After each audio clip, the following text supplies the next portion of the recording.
Nous passons au deuxième dossier.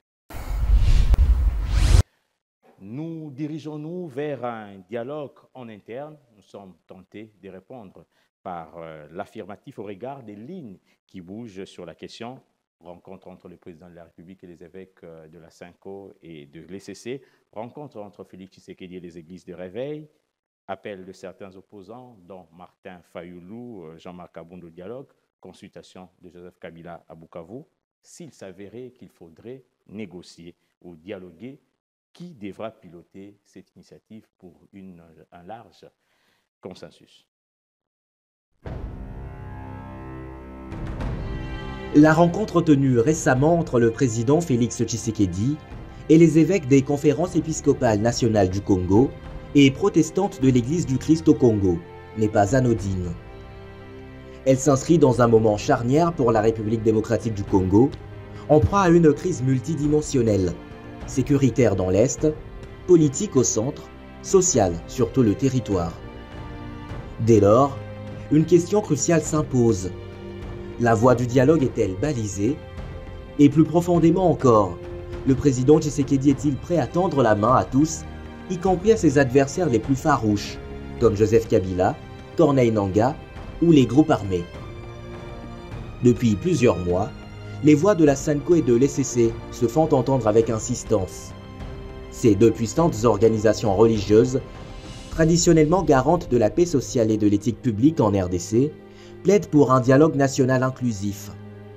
Elles pointent l'échec de plusieurs démarches politiques sectorielles et alertent sur le risque d'effondrement du pacte social si un consensus national n'est pas rebâti.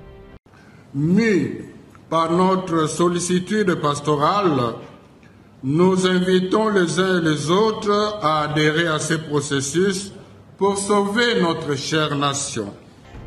La rencontre avec Félix Tshisekedi à ce titre marque une reprise de contact symbolique entre le pouvoir et les garants moraux de la nation.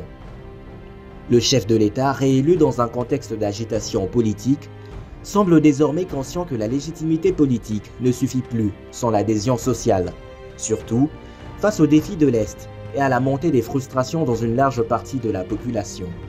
Dans ce processus, il y a des responsabilités. Il y a des gens qui ont pris des décisions pour qu'on en arrive là où nous sommes. Il y a des groupes qui ont agi de façon contraire au pacte républicain, à notre constitution, à nos lois et à la façon de pouvoir vivre ensemble. Donc il faut corriger tous ces éléments-là pour que le pays puisse retrouver sa vraie respiration, qui pour nous est une respiration démocratique, qui n'a plus sa place aujourd'hui. Dans les couloirs du palais de la Nation, certains évoquent un président prêt à écouter tout le monde, même ceux qui, hier encore, étaient qualifiés d'ennemis du peuple. Une main pourrait-elle être tendue à l'opposition armée, aux forces politiques pro-Kabila, ou encore à Corneille Nangaa, initiateur de la plateforme de l'opposition en exil, Alliance Fleuve Congo, et qui revendique une légitimité en rupture. Historiquement, les dialogues en RDC ont souvent été des soupapes de décompression pour le régime en place, parfois des calculs politiques, mais rarement des actes sincères de refondation. Toutefois, le contexte actuel est différent. Les lignes de front sont multiples. Rwanda M23, Beni, Ituri, tensions communautaires, crise économique, et la société congolaise est à bout. Si Félix Tshisekedi veut marquer l'histoire, c'est sans doute le moment de proposer un pacte national, une sorte de conférence nationale souveraine bis, non pour redistribuer des postes, mais pour reconstruire un contrat social collectif. Le président a plusieurs cartes en main. Il peut ouvrir un dialogue politique élargi, y compris à l'opposition en exil ou armée, en exigeant par exemple la renonciation à la violence, impliquer les églises, la société civile, les chefs coutumiers et les diasporas dans une dynamique d'écoute mutuelle, s'engager à une réforme profonde de l'État, la justice, l'armée, la décentralisation, la redistribution des richesses. Le pacte social évoqué par les églises est probablement l'unique voie durable pour la paix, mais encore faut-il qu'il ne soit pas instrumentalisé. Il suppose des actes concrets de désarmement moral, reconnaissance des erreurs, justice transitionnelle mécanisme de réconciliation. Le risque demeure cependant que ce dialogue annoncé ne devienne qu'une opération cosmétique pour rallier l'opinion internationale ou gagner du temps. La classe politique congolaise est coutumière du fait.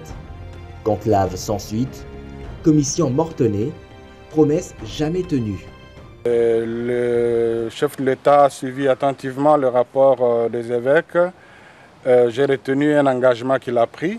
Il a considéré que 98% était déjà acquis, il retenait ça comme acquis.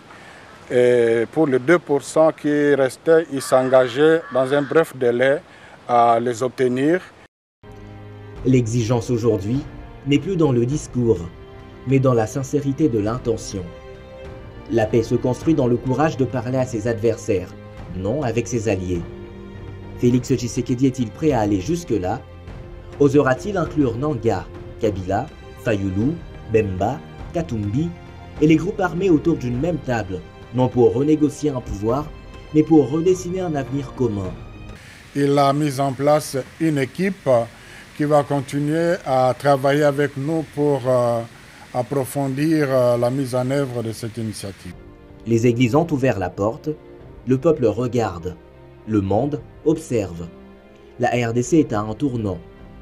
Si le président Félix Tshisekedi s'empare de cette dynamique et y met la sincérité nécessaire, le dialogue sera non seulement possible, mais historique.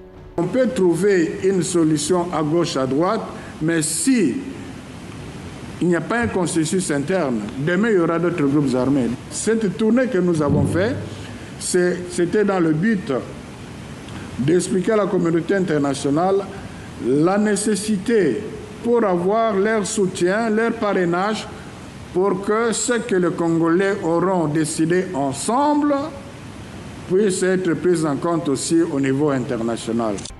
Sinon, ce sera encore une occasion manquée, une de plus, dans l'interminable feuilleton de la transition congolaise.